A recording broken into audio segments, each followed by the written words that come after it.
Hello friends, আশা করি তোমরা সবাই ভালো আছো। আমিও ভালো আছি।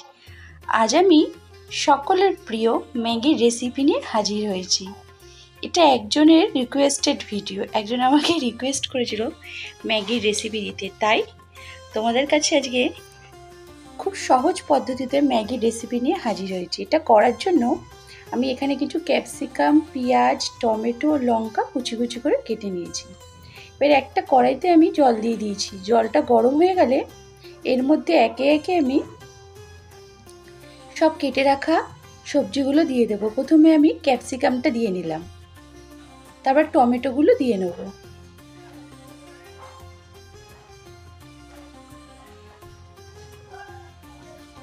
এবার পেঁয়াজ কুচিগুলোও দিয়ে নিলাম,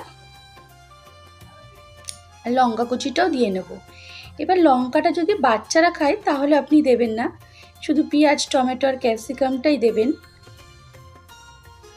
দিয়ে এটাকে আমি একটু সেদ্ধ করব। এটা পুরো যতক্ষণ না হাফ সেদ্ধ হয়ে যাবে ততক্ষণ কিন্তু আমি এটা ফোটাতে থাকবো। এটা কিন্তু খুব টেস্টি অ্যান্ড স্পাইসি হয়, কিন্তু আবার হেলদিও হয়, কারণ এর মধ্যে কোনো তেল থাকে না। এর মধ্যে আমি দুটো ম্যাগি দিয়ে দিলাম। আপনারা চাইলে এখানে অন্য নুডলসও ইউজ করতে পারেন। দিয়ে এই সবজিগুলোর সাথে আমি ম্যাগিটা মিশিয়ে নেব ভালো করে।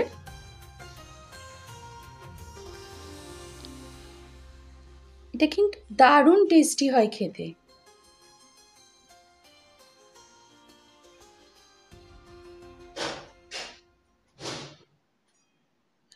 এবারে এর উপর দিয়ে আমি একটু চাট মশলা দিয়ে নিলাম।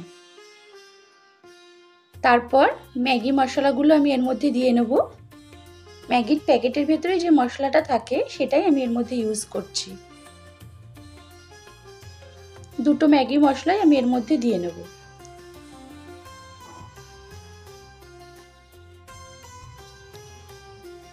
দিয়ে স্বাদ মতো একটু নুন দিয়ে নেব।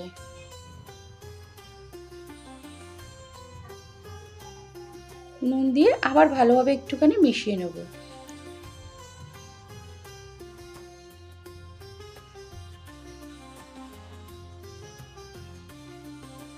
এটা হচ্ছে উত্তরাখণ্ড ম্যাগি রেসিপি। এটা খেতেও যেমন টেস্টি হয়, দারুণ টেস্টি হয়, আবার খুব সহজেও বানিয়ে নেওয়া যায়। এখানে দেখুন আমার ম্যাগিটা হয়েই এসছে। এরকম অবস্থায় কিন্তু আমি ম্যাগিটা নামিয়ে ফেলবো। পুরো শুকিয়েও দেবো না, আবার পুরো ঝোলঝোলও রাখবো না। এরকম গ্রেভি গ্রেভি অবস্থায় ম্যাগিটা আমি নামিয়ে নেব। আমার ম্যাগি রেডি। তাহলে বন্ধুরা, এই ম্যাগি রেসিপিটা কেমন হলো অবশ্যই কিন্তু কমেন্ট করে জানাবে। আর ভালো লাগলে একটু লাইক শেয়ার করে দেবেন। আর যারা আমাকে এখনও সাবস্ক্রাইব করনি একটু সাবস্ক্রাইব করে দেবে। আর বাচ্চারা সেদ্ধ ম্যাগি খেতে খেতে মানে ক্লান্ত হয়ে গেছে, একবার এরকমভাবে ম্যাগি করে দেবেন, দারুণ লাগে খেতে। বাচ্চারাও খুব আনন্দ সহকারে খাবে।